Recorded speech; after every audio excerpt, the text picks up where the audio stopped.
ADHD is, to summarize it in a single phrase, time blindness. People with ADHD cannot deal with time, and that includes looking back to look ahead to get ready for what's coming at you. So the individual with ADHD is kind of living in the now, and wherever the now goes, they are being pulled along by the nose. Or technically, to be exact, it is a nearsightedness to the future. Just as people who are nearsighted can only read things close at hand, people with ADHD can only deal with things near in time. The further out the event lies, the less they are capable of dealing with it. And this is why everything is left till the last minute, because they only deal with last minutes. That's all they perceive, that's all they deal with, that's all they organize to. Your child cannot stop and hold things in mind. So don't make them. You need to use external, physical forms of information, which means sticky notes, signs, symbols, charts, cues, reminders. The issue here is not the what, it's the why. You must find a substitute for working memory. And that means something external. The information, whatever it is that is key for you to remember right here, right now, needs to be outside of your brain, in the visual field. The first thing this is going to mean is to stop teaching so many damn skills. Because how far behind is this child? And so the rule that I have taught for years in our clinics to families, and it remains a very good rule of thumb, is the average ADHD child is 30% behind their age. Some are even more.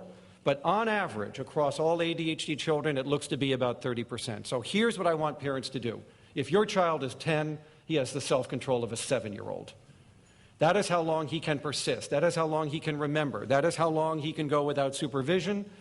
His ability to self-organize is that of a 7-year-old. Now, what would you do for a 7-year-old? How would we arrange homework? What else would we be doing around chores, around social functioning, around independence from parents? You wouldn't be doing as much as you would with a 10-year-old. You would not allow as much responsibility, as much freedom, as much independence. So I want parents to be lowering their expectations to the child's executive age. What is his self-regulatory age? It's 30% younger. All right, that's what you can expect. And if you are expecting more than that, you're my problem, because you're causing the conflict. You are like a parent of a dyslexic child demanding normal reading. You are like the parent of a mildly retarded child demanding normal self-sufficiency, normal cognitive development. You're my problem, because you just don't get it. So I want you to get it. It's a 30% lag. That's where they're at. That's what you can expect. If you're asking for more, you're going to have to do something to rearrange that environment to allow them to show what they know. But if you don't do anything, they're going to be about 30% behind. Our emotions are our motivations. If you cannot manage your emotions, you cannot manage your motivation either. Because the fourth executive ability is the source of self-motivation. Self-motivation is the fuel tank for all future directed behavior. There is no getting ready for tomorrow if there is no self-motivation. So what has the ADHD child lost here? They cannot motivate themselves. What does that mean? It means that you will always be dependent on the environment around you and its immediate consequences for how hard and how long you can work. And if there are no consequences in that context, you cannot work. You cannot persist. You will not get it done. The fourth executive ability now explains to these parents why this child can play video games for hours and cannot do homework for more than a few minutes. Because the video game provides external, continuous, 100% consequences for interacting with it, and the homework does nothing. When a problem is solved on a sheet of paper, nothing happens. Okay, we want you as a parent to understand that every treatment plan has to have these 4 components. or it's not going to work. Component number one, you got to get a good evaluation. You have got to see an appropriate, knowledgeable professional. It doesn't matter whether it's a developmental pediatrician, a child psychiatrist, a child psychologist, or a behavioral neurologist, as long as they are well-trained and knowledgeable about ADHD. That's the trick.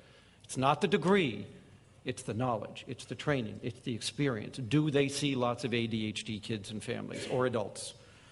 So we need an evaluation because 80% of these people have another disorder, and that's going to need to be treated as well.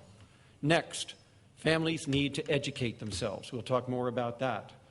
But you need to become an expert about ADHD or you're not going to know how to deal with it. Now, with ADHD children, you've got to get their attention. One of the easiest ways to do it, and also an affectionate way, is to touch them.